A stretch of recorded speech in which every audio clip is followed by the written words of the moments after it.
Bro, jumpa lagi sama saya. Oke ya, selamat pagi, siang, sore, dan malam dimanapun Anda berada.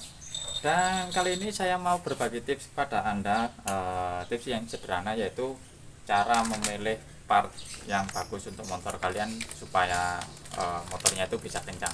Nah, part yang saya maksud yaitu adalah ini ya.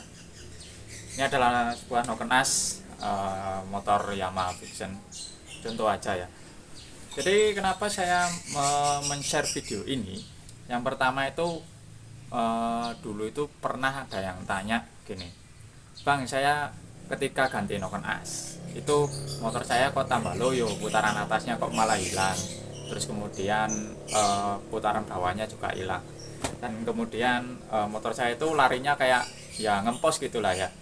Jadi seperti itu contohnya. Jadi untuk jawaban atas pertanyaan orang ini akan saya jawab lewat video ini ya, simple saja. Nah, di sini saya punya contoh dua buah noken as ya kan. Ini punya Vision noken standar, yang ini punya BRT. Ini untuk karakter atasan ya kan, seri T.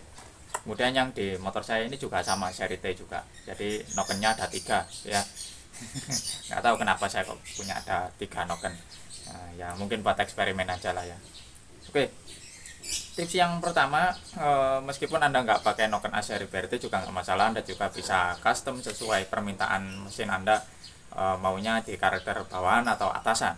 Nah, kalau Anda mau bawahan sampai atasan itu ngisi terus, misalkan motor Anda buat harian gitu ya kan. Jadi untuk hal yang pertama, jika kompresi Anda masih standar ini ya, ini gambarannya mesinnya masih belum bore up, masih misalkan spek tune up lah ya. Untuk mesin spek tune up itu usahakan derajat bukaan klepnya dari standarnya ini ya, itu jangan terlalu jauh kawan-kawan ya. Jadi misalkan Yamaha Vision ini bukaan intake-nya ada di 5 derajat ya, misalkan ada di 5 derajat, kemudian tertutup di sekitar 40 derajat, itu kalian bisa membuat noken ini selisih lebih maju sedikit ya, lebih mundur, lebih maju. Jadi derajatnya itu lebih mundur sedikit ya. Contohnya kalau kayak di noken as seri T1 nya BRT ini, itu terbukanya di 9 derajat ya, di 9 derajat, terus puncaknya ada di 105 sampai 114. Itu durasi ininya, durasi puncaknya ini ya. Sama juga kayak yang di BRT yang ini, itu sama, cuman ini terbukanya ada di sekitar 15 derajat ya. Kalau untuk seri 4 klep itu 15 derajat udah lumayan jauh ya. Lumayan jauh banget kalau untuk motor standar, karena ya powernya akan drop banget di putaran bawah kalau jauh-jauh ya. Kemudian dari sisi lift cam ya, usahakan lift camnya itu jangan sampai lebih dari 1 mili lebih ya. Nah, kalau di noken as BRT seri T1 itu liftnya yang ini kebetulan belum saya ukur sih. Ini kalau di dial di contoh videonya orang itu pernah saya lihat noken as standar ini liftnya 6,68 ya.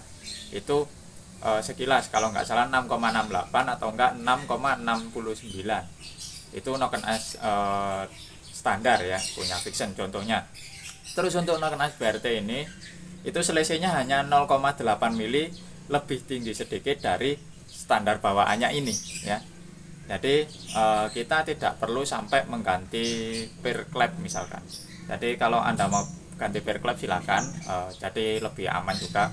Tapi resikonya kalau Anda ganti per klep yang lebih keras, itu resikonya ini ya, bagian tengahnya ini, bantalan yang dibuat roller untuk ngangkat rocker arm itu akan cepat tergerus kalau per klepnya terlalu keras. Ingat ya, di garis bawahi, kalau per klepnya terlalu keras itu akibatnya ini akan cepat tergores ya, jadi tidak akan bisa bertahan lama nantinya.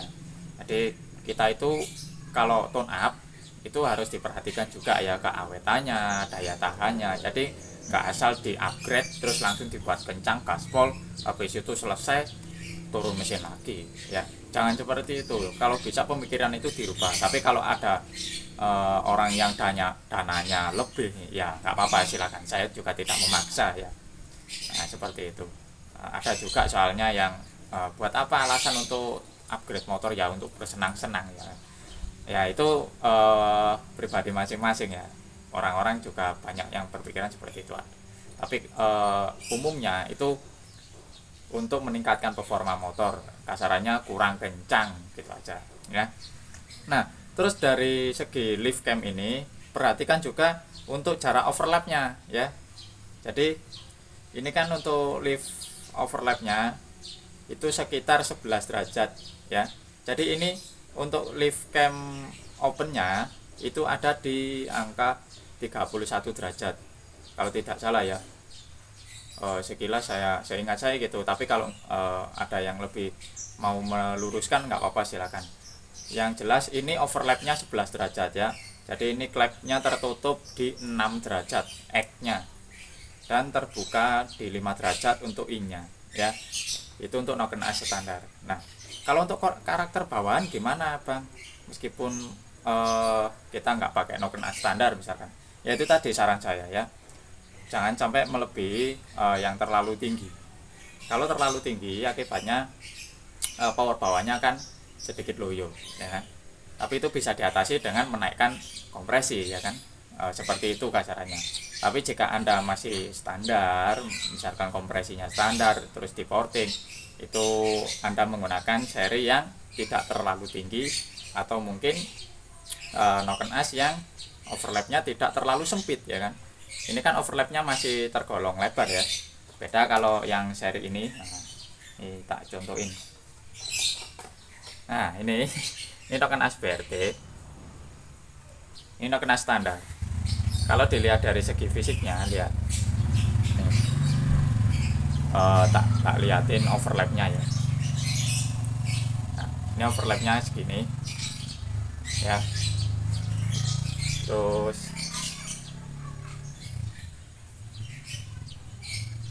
overlapnya segini ya, bisa Anda lihat ya,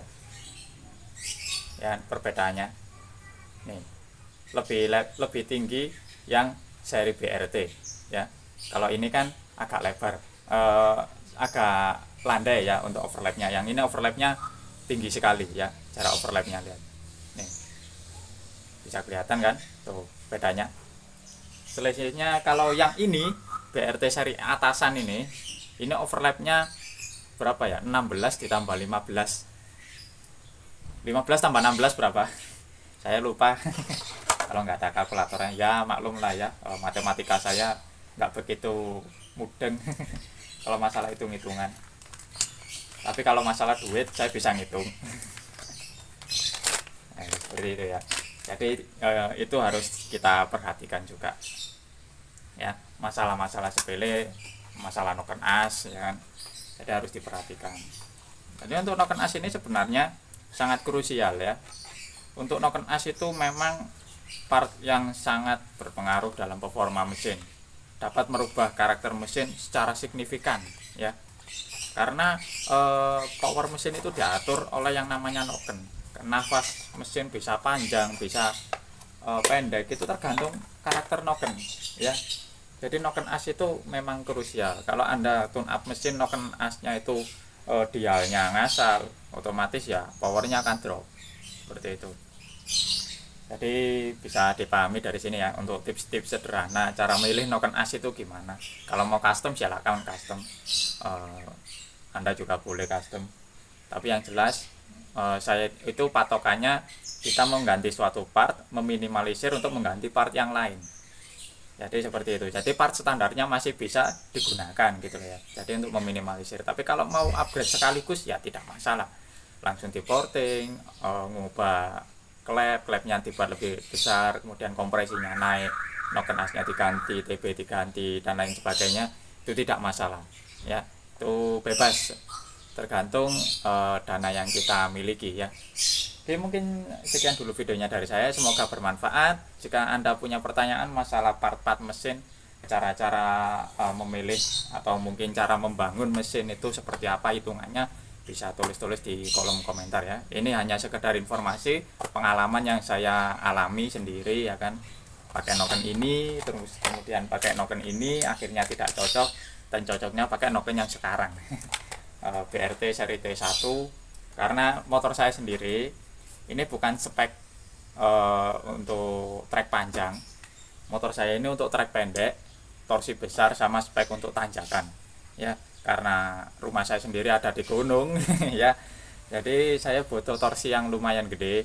Jadi saya tune up mesinnya pakai seri T1, kemudian kompresi naik 12,5 kalau nggak salah, pokoknya ada domnya lah ya. Kalau piston flat di Yamaha Fiction itu ketemunya kan 12, nah ini muncul sedikit ya, domnya muncul sedikit, jadi ya 12 lebih dikit aja. Jadi seperti itu untuk trek-trek tanjakan supaya tidak gampang ketinggalan. Soalnya ini sekedar curhatan agak lucu ya. Jadi dulu itu waktu belum di upgrade itu nanjak gunung itu kalah sama Honda Beat. Ya bayangin motor Fiction 150 cc kalah sama motor Beat yang hanya 110 cc. Ya gimana ya? Ya perasaan sih. Ya gitu aja ya. Jadi akhirnya saya punya inisiatif, bos, tak tune up saja mesinnya, ganti ECU, ganti noken, upgrade kompresi, akhirnya motornya bisa melewati tanjakan dengan sangat bagus ya. Jadi ini upgrade-nya berhasil ya. Mungkin kedepannya masih bertahap, apakah saya mau melanjutkan upgrade ini atau tidak ya. Jadi ya tunggu saja videonya, mungkin ada banyak hal yang mau saya kerjakan juga. Oke, sekian videonya dari saya Kino Motovlog is pamit. Dadah, see you next time.